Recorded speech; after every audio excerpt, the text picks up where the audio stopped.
Hello everybody, it's Joe with Drivetrain Joe's, and I was going to make a video on how a differential works. And the reason I want to make a video about it is because I made a video on torque converters and everyone liked it. They said you did a really good job of explaining it, and I would like to try to do the same thing on a differential. So if you like it, please, do the like thing because that helps me out. Like and subscribe, okay? So on this, this is a differential, and I just happened to be doing a rear end job, so I thought, I could explain this. So this differential right here, let's kind of go over what some things are called. All right, this is called the ring gear.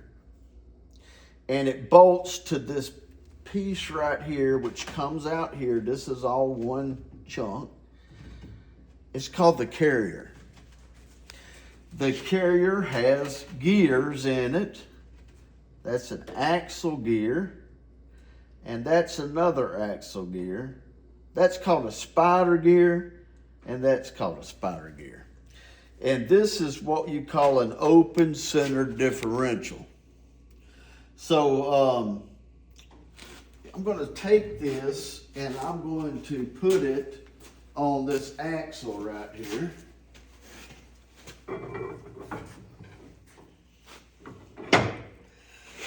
All right, so you're going to have to visualize that there's another axle coming this way. All right, I only got one though. All right. So when you have everything together, and this is in the housing, this is what's called a pinion gear, okay? That's the driving force. So the pinion gear is going to be in mesh with the ring gear. And as the drive shaft turns this, it causes the ring gear to rotate, okay? As the ring gear rotates, since the force is coming here trying to turn this gear is bolted to the carrier. So as the gear turns, the carrier turns. Here's the carrier. Okay, see, it's turning. All right.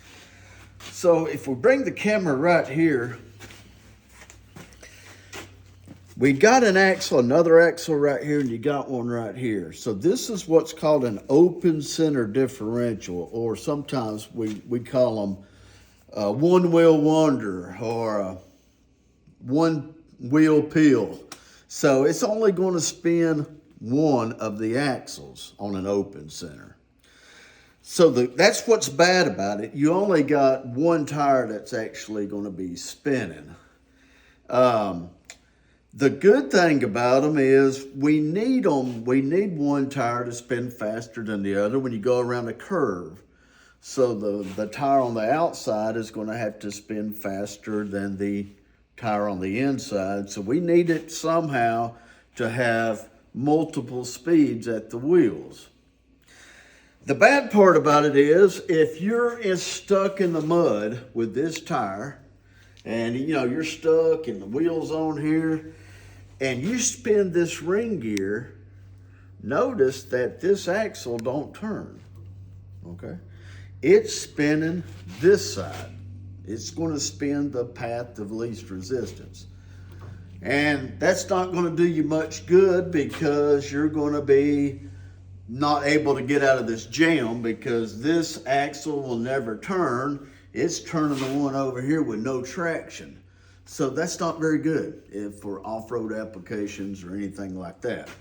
Well, how does it work? How does this steel, but it's able to turn this? So let's go back over it one more time. The pinion gear is turning the ring gear, which is causing the carrier to rotate. Okay. As it rotates, it's got this pin right here that's in the carrier. So this pin is going to rotate, and this pin has got two gears on it called spiders. So as it rotates, the spiders, the force is coming in here. It can't turn that axle because it's the harder one. So it takes the path of least resistance and it makes this axle spin. So only this tire would be spinning. If this tire was off the ground and that tire was on the ground, this tire would be the one spinning. So that's why an open center differential is not really good for off-road applications and such as that. So there's a way to fix that. We still need them to spin at different speeds when we go around corners, but we also need them to be able to lock together. That way we could have both tires turning when we need it. So that's when they come up with a limited slip differential. So it's going to be kind of like this, but we added a couple of things. One more time, as the ring gear rotates, it causes the carrier to rotate, which causes this pin to go clockwise or counterclockwise. It's forcing this gear into this gear and this gear. Well, this is the easy one to turn, so it just turns that axle. This one never turns. If you look, even though you could be turning the carrier, this axle is not still. This axle is turning. Right? If I loosen it up, okay, it's still not turning this one, it's still turning the easy one. But if I jammed it like this or something, then you can see the whole axle's turning. Now the easier one to turn is that one. We'll do it one more time, okay? Right now it would still be turning this axle because there's no weight, there's no load on it. That's a little bit of a load because it's heavy. So I'm going to hold this spider gear still. And now I'm going to rotate the ring gear and you can see now it turns the axle. And then if I let go of it, it's going to turn whichever side has the least resistance. So that's an open center differential. All right, let's go look at something else. Okay.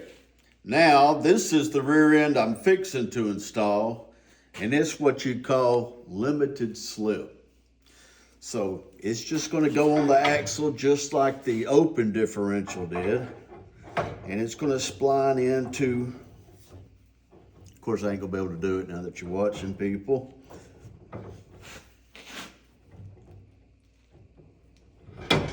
There we go. It's going to spline into the axle. Just saw one I wanted to show you what it looked like. So this gear has got splines on it, and that's what's going on the axle. This axle splines into this, and it's right here. Okay. And over here you got one. Over here, which is right here, and the axle's going to spline into it. Okay. This is not connected, if you could bring it right here again, the axle gear or side gear is not connected to the carrier. It's free to rotate and it's going to turn the axle. All right. So, but if you notice, I can freely turn these. I can't turn these. They are very tight. And if I try to turn the ring gear with this, the carrier is going to try to rotate,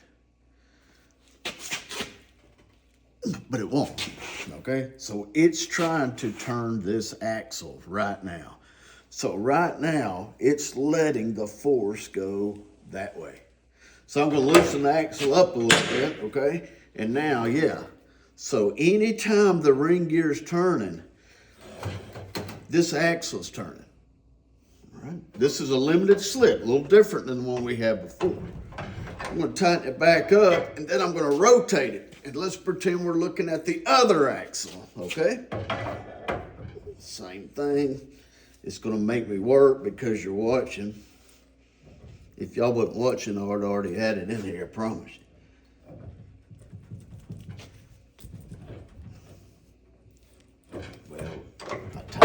vise open. There we go. All right.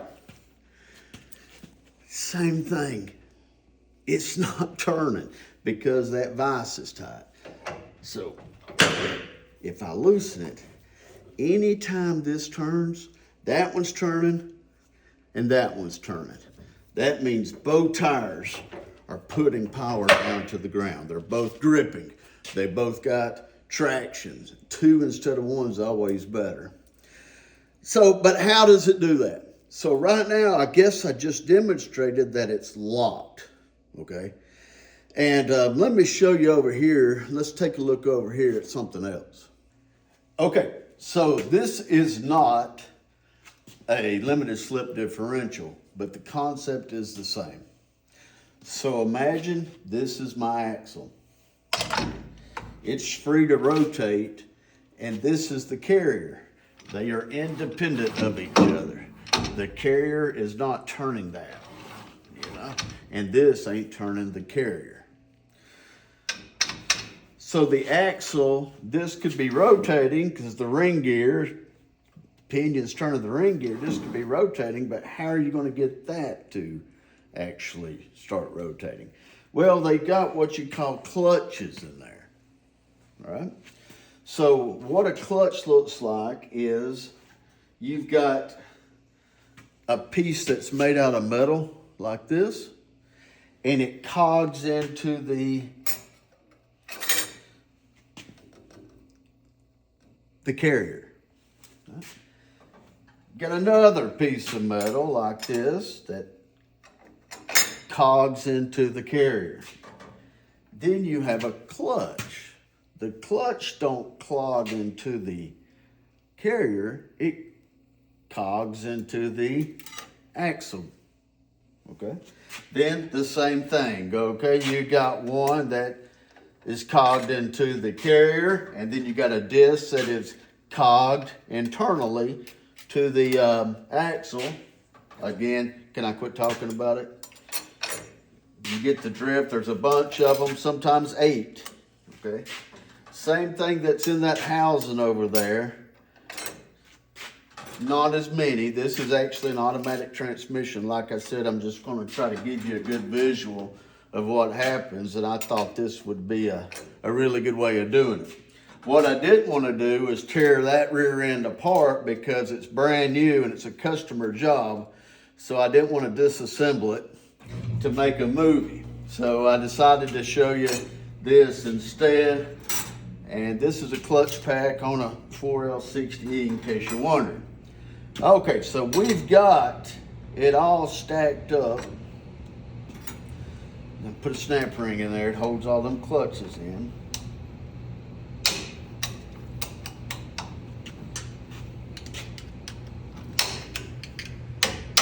There we go. If this is my carrier, it can still spin independently of the axle until those clutches lock up. And I'm going to show you that. Instead of using centrifugal force, I'm just going to use air to demonstrate this.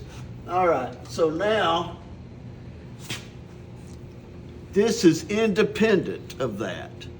So this is my carrier, but I need that axle to lock. So what I can do is I do a force like this and boom, you see this, some stuff moving there, right? And once it applies, once it presses on those clutches, it's one whole assembly, okay? Now it's back to being independent, okay? But when I apply force to those clutches, if they're good in that rear end, it's going to boom, lock it, and now the whole assembly turns. Now we're back to being freewheel. Okay. So that's what's happening. The only thing that's a little bit different than a transmission than that limited slip rear end is the limited slip is already locked right now. Right now, it is in this state.